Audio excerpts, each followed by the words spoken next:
Hello, আসসালামু আলাইকুম। সবাই দেখেন কত সুন্দর ফসল হয়েছে, কি সুন্দর ধান। কৃষকের মন ভরে দিয়েছে ধান, কত সুন্দর ফসল। সাথে আছে লাউ ক্ষেত, সাথে আছি আমি মামুনুর রশিদ ব্যাপারী। আমরা এখানে একটু ভিডিও করব, দেখেন আপনারা সবাই।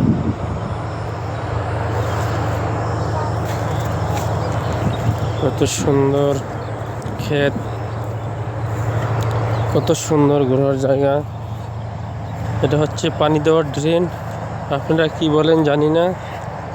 যে কত সুন্দর ড্রেন, এখানে কত সুন্দর জায়গা আছে।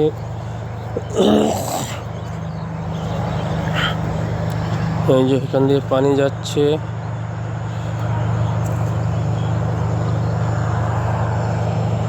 দুই পাশ দিয়ে উঁচু জায়গা, মাঝখান দিয়ে পানির স্রোত বয়ে যাচ্ছে। খুব সুন্দর জায়গা, দেখেন।